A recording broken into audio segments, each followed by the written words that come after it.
Hello everyone, good evening. Welcome to Radio Judaïka 90.2 FM. Shalom Sagit. Shalom, hello, how are you? I'm good, a bit tired, but I'm good. Tired from what? What happened? Studying all day, psychology. We're going to get to that in a second. Psychology is very interesting topic. Taxing. Let's call it that way. Someone has to study that so he can handle the world. I don't know if healing the world, but at least supporting the world and planting with what seeds. Planting seeds. And how are you? I'm fine. Nothing special. You know, that's how we like it. You just don't sleep lately, watching the news a lot. Indeed. Trying to control our anxiety. Other than that, all perfect. So psychology, anxiety. And this is why we invited a great guy. And his name is Simon. Good evening. So I'm happy to be here, and I'm more happy just to know that this is going to be totally spontaneous, so nothing prepared, and this is exactly what I like. This is what we like as well. We don't have time to prepare. So for those who are not recognizing the voice, it's Simon Orenbach. Hello. Who is a psychologist, musician, athlete, and a great person. Thank you so much. And we are also very, very delighted to have you here. Thank you so much for coming. Well, I'm delighted for the surprises that you're going to give me tonight. How are you doing? Pretty good. Despite what's going on in the world, of course, where the sense where the values are being trampled, we know about the values, disrespect, favoritism, not being understood. So despite that, you need to step back and find your own peace somehow. So that's what we are. Do you feel it's increasing lately, or you feel it's something that already been a long time? And what, the anxiety? The anxiety, the disrespect. Well, I think I'm talking about professional settings and personal settings. We've all have that, lack of respect and needing to exist. But in a more social thing, right now we're being extremely challenged on our respect of our values and what's going on in the world. So a lot of people are talking about this. Even some of my patients also speak about it. But I want to pull back because I don't want to talk politics with my patients. Of course, I have my own views about that. But when somebody comes up to me and says, a 15-year-old says, I'm pro this or pro that. You got to step back. Let's not talk about it. Let's talk about you first. But of course, now we're being extremely challenged. We need a place where you can sit back and, probably focus on simple values. And that's what I like Shabbat. That's what I like about Shabbat is sometimes you close a bit, you stay with your family, and you're just focused on simple values of sharing things, not being selfish. And you are a psychologist for kids or more open for 60% kids. Okay. The rest. What ages? Between 5 and 85. Very young. And 5 and 85 because I work with adults. Also, that are 85 children. is very young. What do you specialize in? Storytelling. I tell them stories. Actually, I'm specialized in systemic family therapy. Where you try to find the family system, the values. How an identity is constructed through family and education.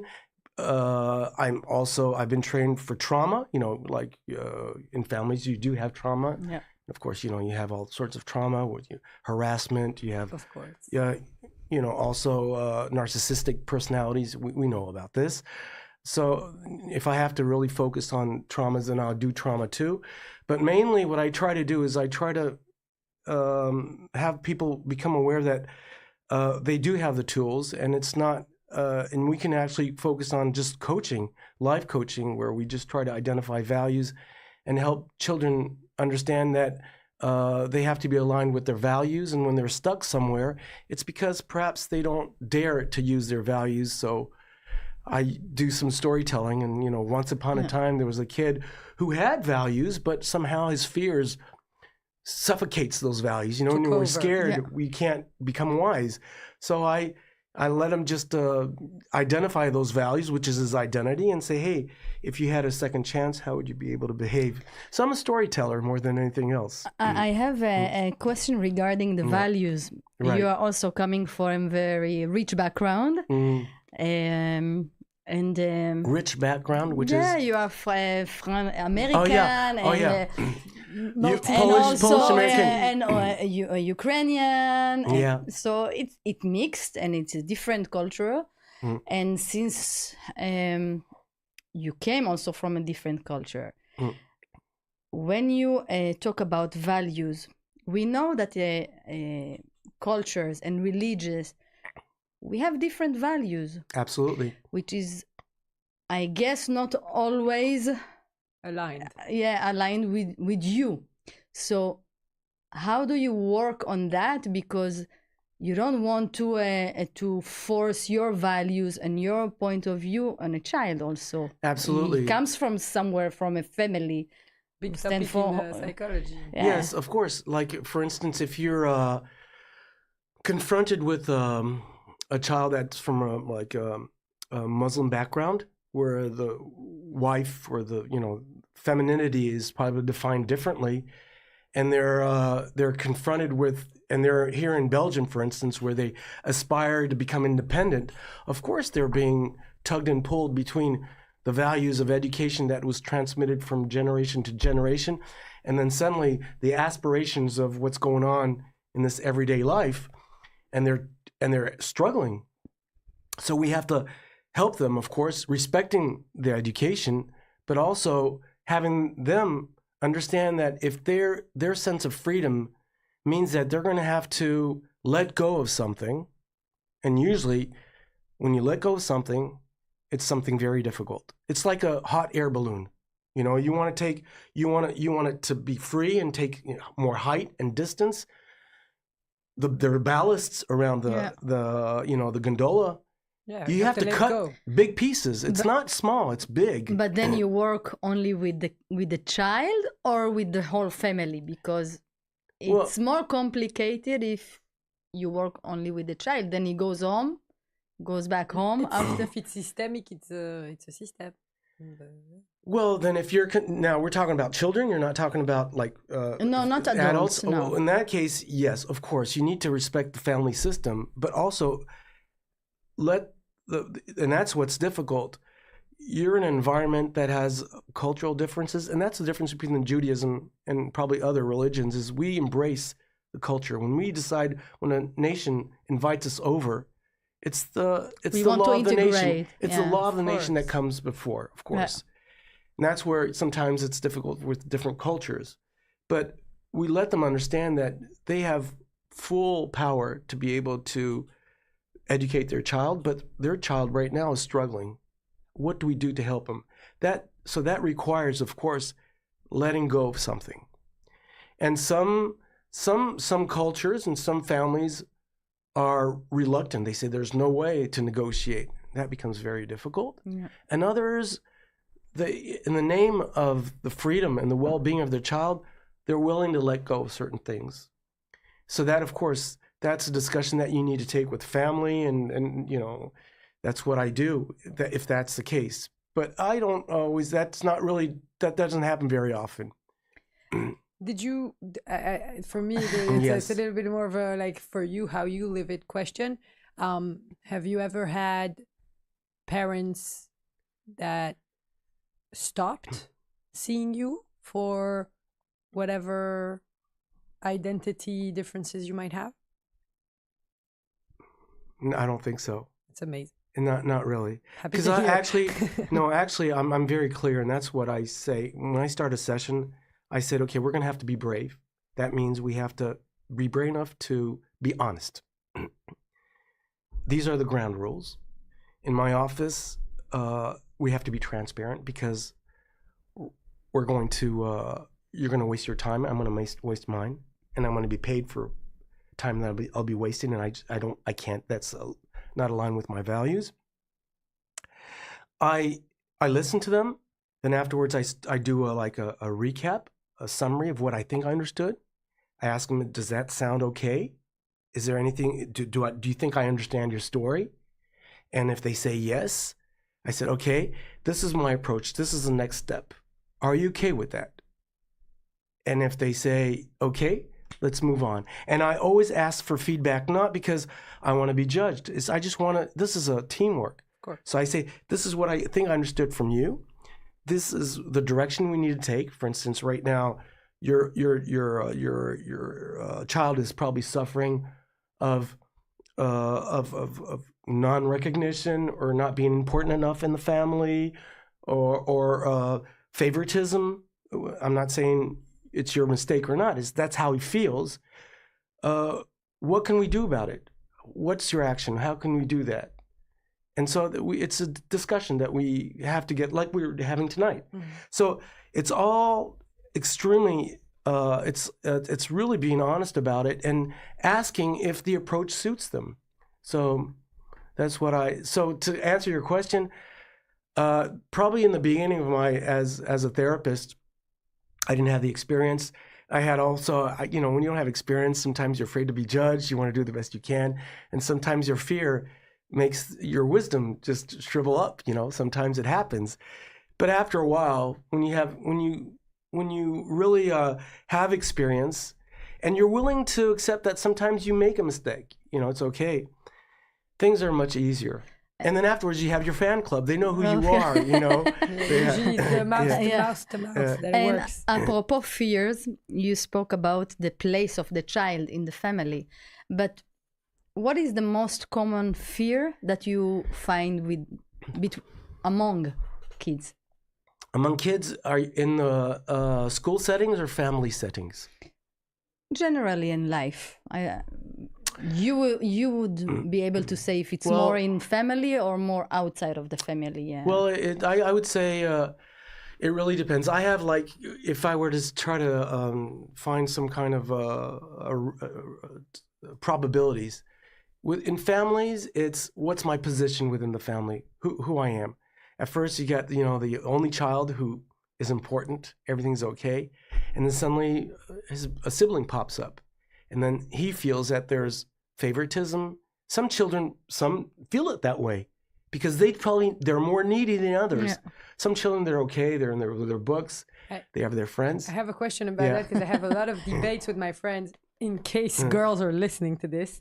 I have one daughter and life made it that way. But my friends that are about to have the second kid or had the second kid, we're all in the debates of how many years are ideal between the first and the second. Is there really such a rule or a minimum time to allocate to the kid, things like that?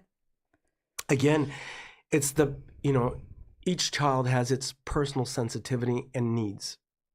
So within siblings, you can have one that doesn't need all the recognition. Is okay. He fills up his void himself with books, with creativity. That's okay with him. And others, they're needy. They need more. It's like a capacity. It's like a vase that needs a lot more than others. I mean, I give you a simple example. My sister, my older sister, I think my mother distributed as much love as she could, yet my older sister probably needed much more. And 20 years later said, why was I neglected? And my mother, to her surprise, said, no, I think I really distributed however I could. And then she was just this quest of love, more than anybody else. So again, you can have siblings that are close together and there's no problem. And others that it's a major problem.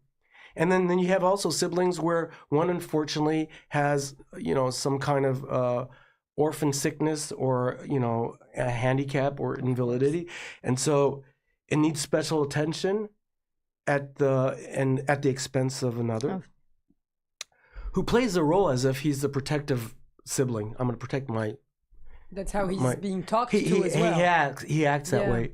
But deep down, he says, it's not right. No, And but that's he's- what adults are telling him, yeah. like, you know, be good to your big brother, to your whatever. Yeah, protect him a little bit more, Yeah. and I'm later not sure on, it's always that the parents would say so.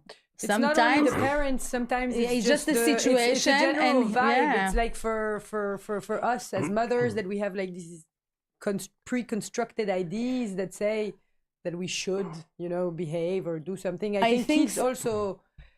My neighbor yesterday told me a story that in her kids class for Purim they separated boys and girls, and they made an analogy where boys are watering the girls that are flowers and the boys are the gardeners.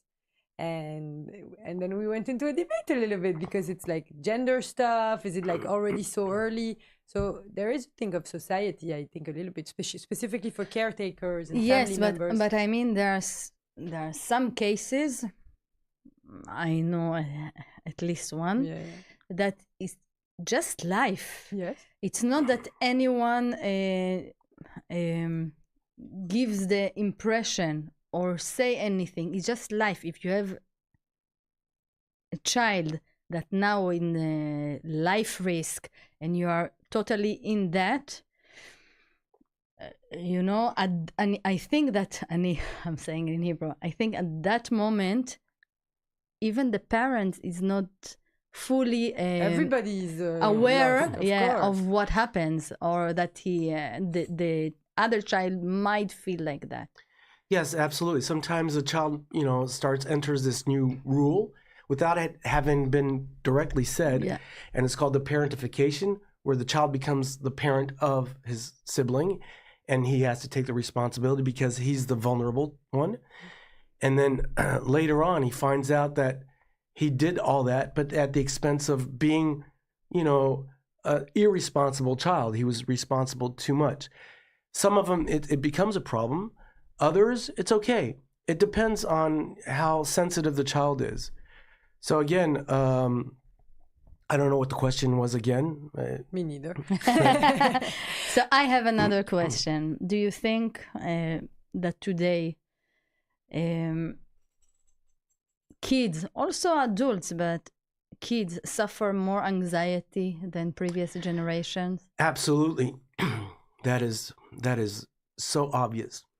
But why? And I think but I think I once asked you that because other generations also had a lot of problems and wars and poverty and Holocaust, and they had, I think, some resilience that our generation lack a bit of it. It's like everyone more fragile. And I'm not saying that in a bad way. I'm just saying that, it seems as a fact. And why is it like that? Because it's instant gratification at such speed. The information you get at such speed, the fake information that you get at such speed, the filtering of information, that means incorrect clothes, incorrect faces that are filtered.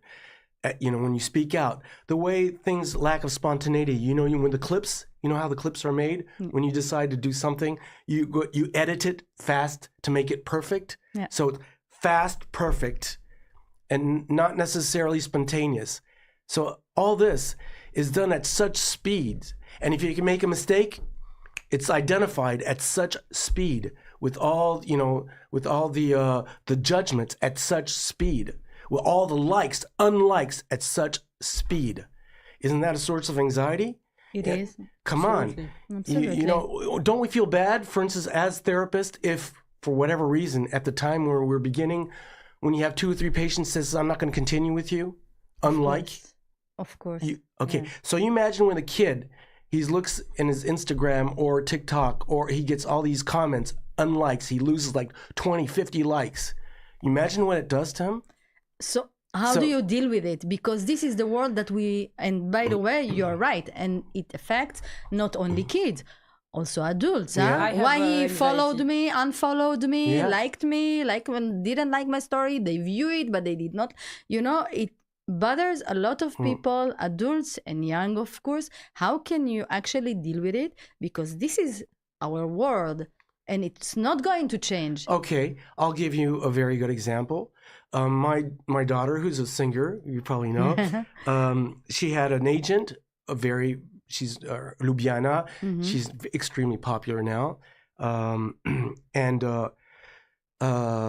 she said one day, social media is just a tool. What I want profound fans, people that come for me for who really I am, for what I am. Yeah. And she says, it's going to take me more time, but the roots are very deep. And these people come to me for who I am and what I do. Sure enough, she's out there, and she's not at all disturbed about unlikes. She doesn't filter anything. All her TikToks are so spontaneous. There's no editing. She laughs at her mistakes. She does the best she can. She plays on stage. It's so pure, spontaneous. But this is something that, first of all, I think it's also your character and the foundation that you received, I think, home. Back home. Mm-hmm. And you need, if you didn't get it, you need to build it. How do you help people, again, kids and adults, to build this kind of resilience and confidence? Well, it's linked to values, just linked to simple values. I'll give you a simple example. My daughter, Julia, when she was 9 years old, she was selected to sing at the Voice Kids France, and it was fun for her. It was a game. Until when she was selected and she needed to sing with the orchestra. Sorry. So I get emotional because it's really, this is so unfair. She was hearing comments backstage where parents were saying, how could she possibly be better than the others? Or why was she selected? Or of other parents. Parents, of course. Or my son wasn't chosen. He sings better. She was hearing all that. And then she said to herself, this is not a game anymore. This is actually competition, and I will be judged. So she was supposed to sing with, what's his name again? Patrick Fiori. He's and right before she said, this is, Dad, I don't want to continue. It's over. It was too much pressure. It's about judgment. As a matter of fact, that's how I wrote my first book. It's through her story. So as a father, I said, okay, no problem. You don't have to do it. What you do, being an artist is doing something that really makes sense to you. And you're 9, 10 years old, it's probably difficult. But I said, what's your fear? And she says, I'm going to be judged. Okay, fine. So that's, the judgment. That's what the anxiety, that creates a lot of anxiety. And I said, okay, well, as an artist, what's really important? That's the story of Julia, the Robin, and the Great Magician. The reason I was inspired was this little robin that was hopping next to us. And he was coming very close to us because he wanted to observe him as the male and not the female that was building its nest. And I said, isn't that the robin should be scared, right? She says, yeah. And I said, well, why isn't he scared? Well, he's probably scared, but probably there are things that are more important for him. Exactly. And I said, what's important for you? And she said, well, it's sharing what I love doing. That is more important. So that took much more space than being criticized by something. I'm offering you something with my heart. Please receive it as much as you could. And if you don't like it, well, I tried my best. And these are values.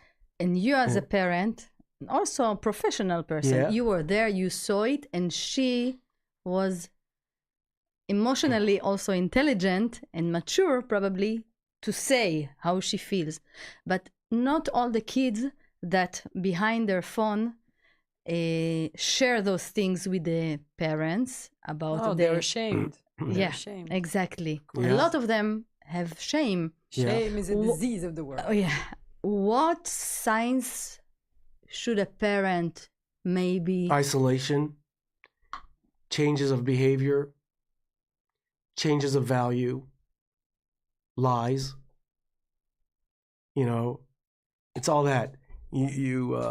you see changes. Teachers see changes. Us parents, we have to observe that. We say, hey, there's something that has changed. What's going on? And then what I usually do is, in order to invite a child to be able to open up, you have to also be brave enough to open up and say, listen, these are my fears.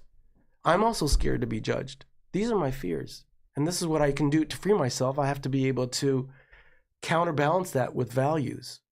And you talk, with their parents, their wives, the father, the mother. Yeah, I am scared. But in order for me to be free, I need to probably place my values more than my fears. And when I do this, of course it's not that easy. It's hard to change the pattern. Changing patterns is like a stream going on one direction and it starts, digging deeper in the riverbed becomes deeper and deeper.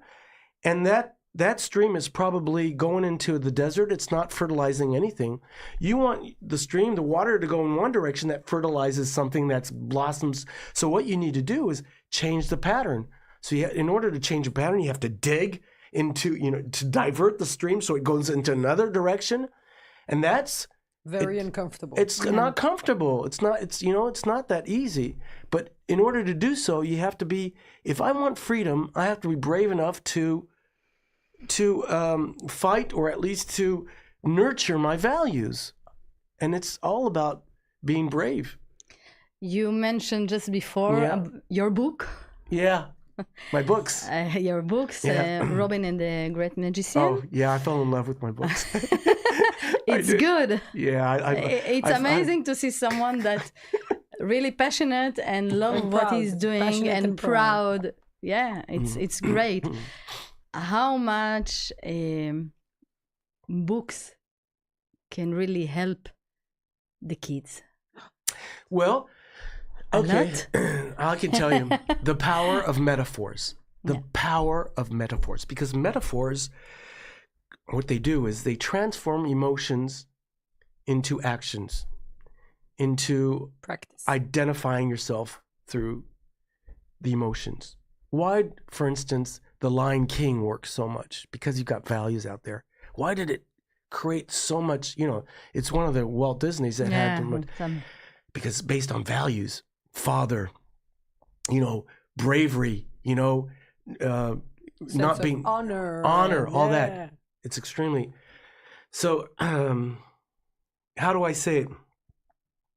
The books that actually really, really changed my life is when I was a child. It's what's his name again? Frank Baum, the author of The Wizard of Oz. And I remember when our teacher was reading the book. This was I think in New Mexico. I was many years ago. Kids were laughing, and I looked at them. I was probably 7 or 8 years old. I can't remember, and I said, "This is not funny. It's not funny. There's nothing to laugh about." I didn't understand and because there was, the scarecrow. He thought he was stupid. The butcher, he thought he had no heart. The Dorothy was lost and needed a home, and the lion was just he was a coward. And what I thought was incredible was everything was out there. Was actually they thought that they didn't have the resources. They were afraid, and that's what made them, not brave. The coward. He thought he was stupid. And I remember I said to myself, if I were to write a book one day, I think I'm going to be inspired from that. But I can't have plagiarism. I can't. So how can I do it? So what I did is I used my patients with their problems. I just transformed their stories into, and that's what I did. So the of course, sometimes when you watch a movie or you read a book and suddenly you get goosebumps because you identify yourself. You say, God, this is me. And I want to be free. How can I do that? I love that. I love it. Mm-hmm.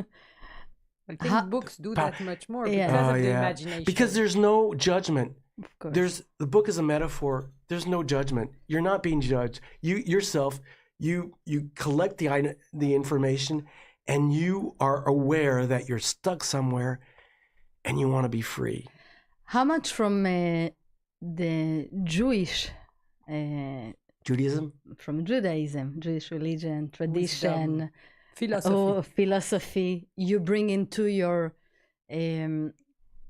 therapy that you give, and also in the books maybe that you wrote? Well, I'm not really religious, but I take whatever information that for me makes sense, psychologically, philosophically. I have a lot to learn about it.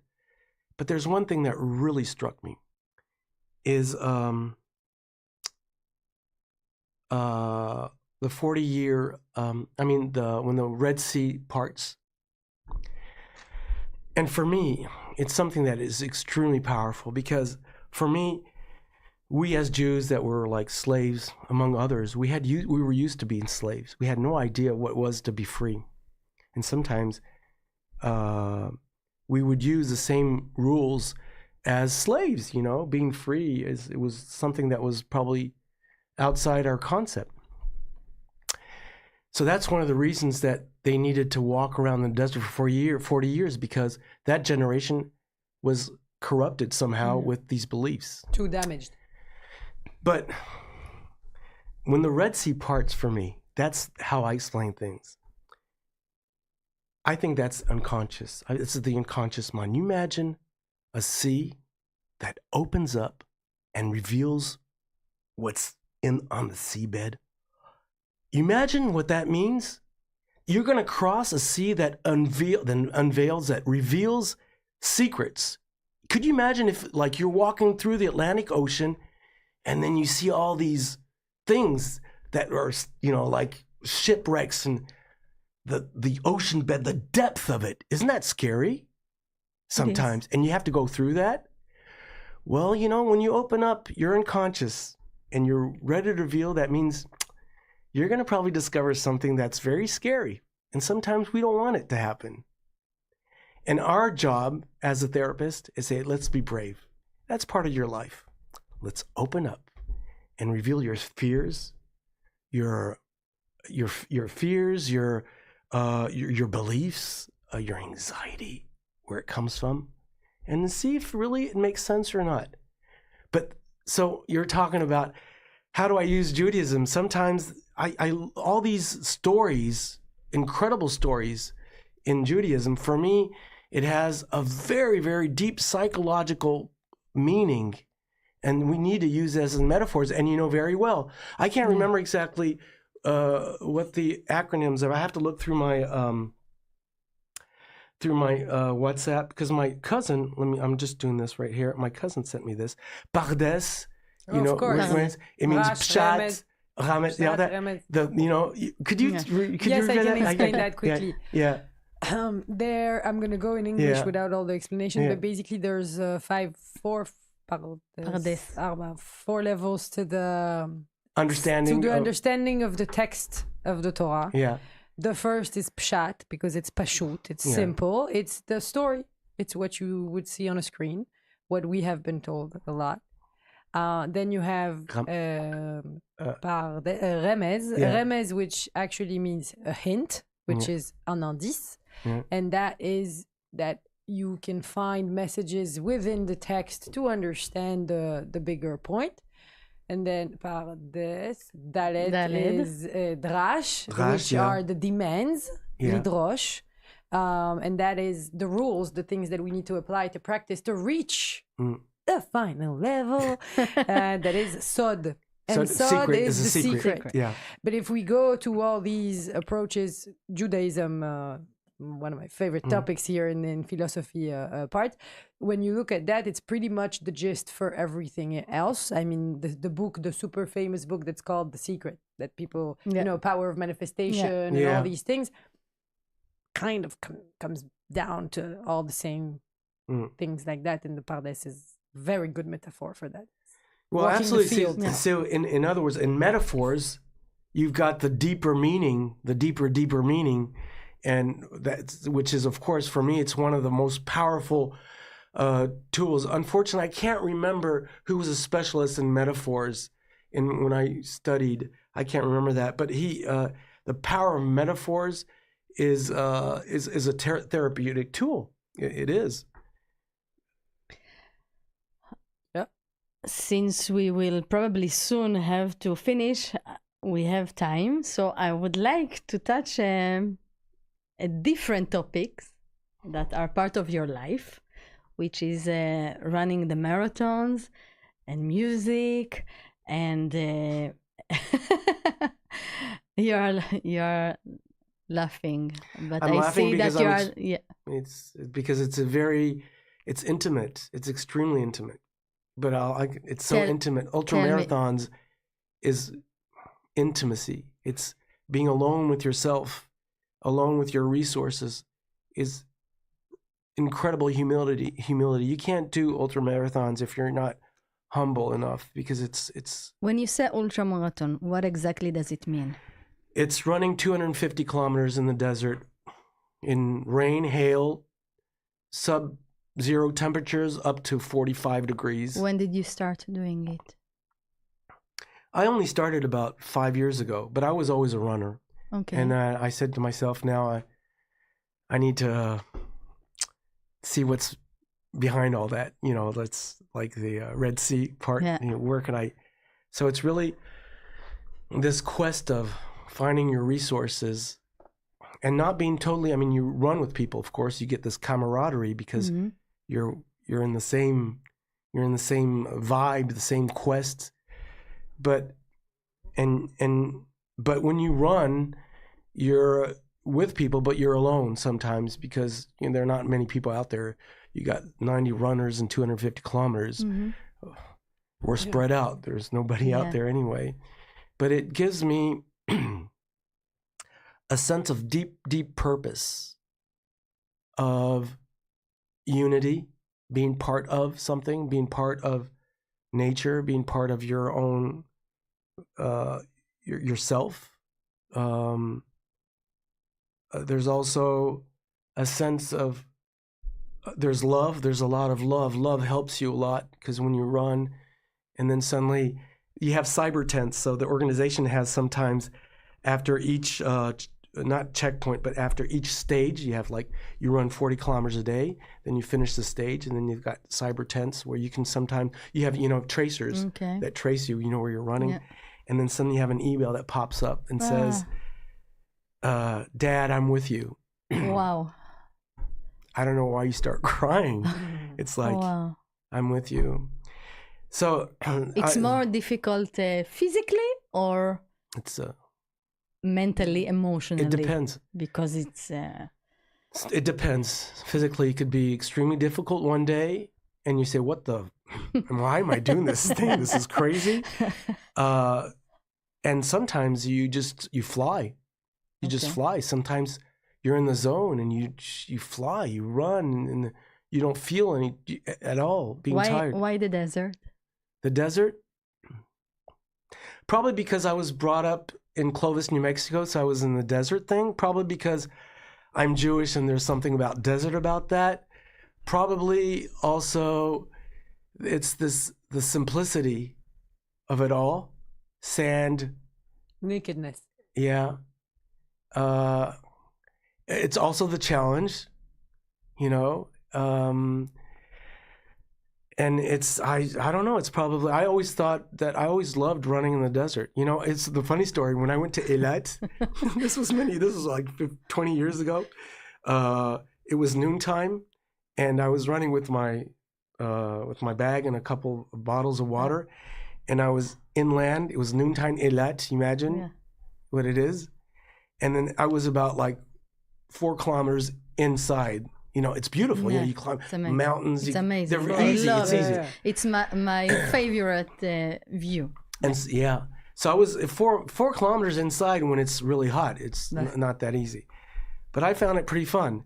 And then there's a tourist jeep that was out there, and with a megaphone, and he's trying to explain what's going on, Eilat, and he goes, "This is the perfect idiot. This is what you should not do in the desert, running alone in degrees. How much is 40, 50 degrees, right? You don't do that." So I don't know. There's something about the challenge. There's something about the dryness of it. You know, there's. But you use your race, your marathon, also to raise funds for charity. Yeah, I did that. I did that in Namibia. I did it for a charitable association called Save My Child. It's that Ren Fabiola. It's for children that require, you know, intensive care equipment in medical thing. So I did that in Namibia, and I did it Gobi Desert for my sister that passed. I did it for her, my incredible sister that I lost 2 years ago, 2024. And I ran for charitable association, which is Asperger Amitié, which is the Asperger autistic spectrum. So she got, you know, what they do is they help them socialize, and it's really, she did a really great job. They have their own radio stations and they work and they're there.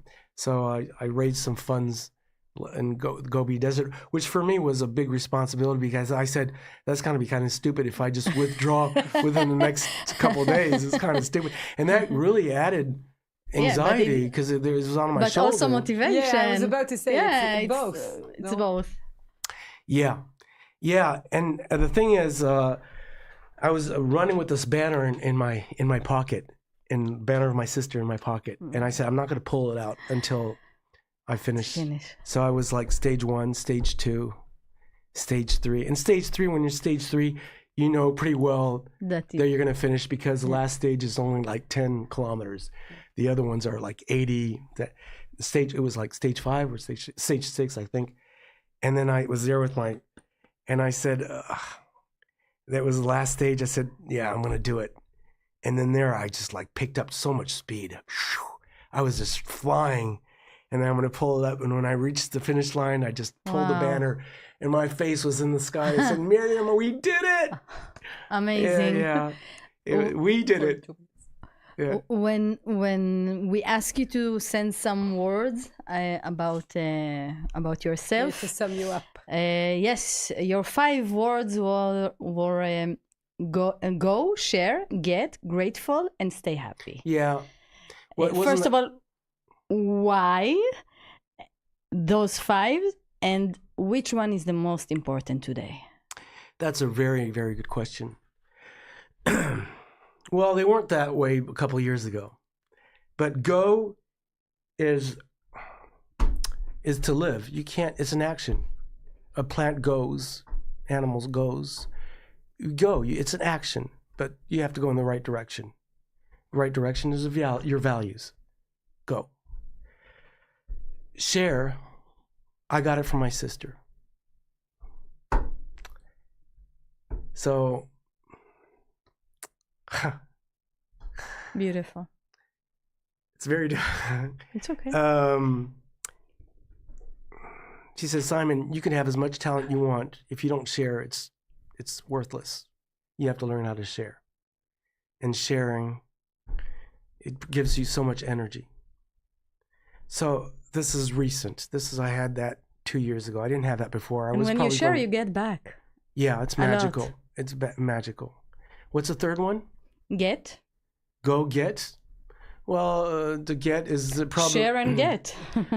Is the get of the go. Get is I don't know why I put that. I said get is it's not that important for me to get. It's probably the result of something. You get what you get. It's a result of. If you share a lot, you get something.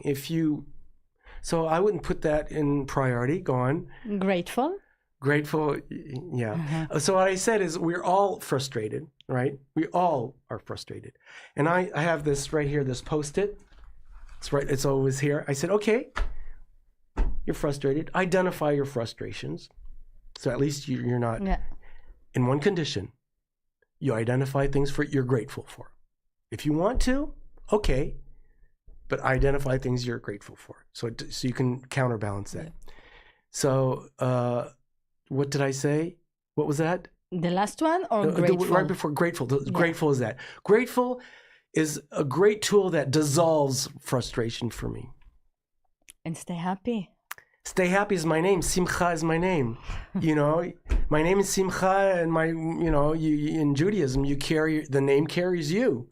So it carries me. So that's who I am. It's fundamentally who I am. And I do have challenges. Sometimes you get, of course. Everyone has. But I keep thinking about, hey, wait a second, this is your name. So, you have to glow with your name. מצווה גדולה להיות בשמחה. Yeah. Yeah. So what's the most important for me? Gosh, this is so difficult.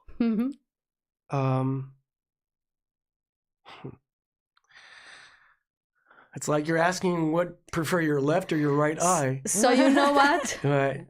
We don't need to choose. No, it's between simcha and it's what did I say? Grateful and simcha. Simcha, grateful and simcha. Okay. Happiness and sharing.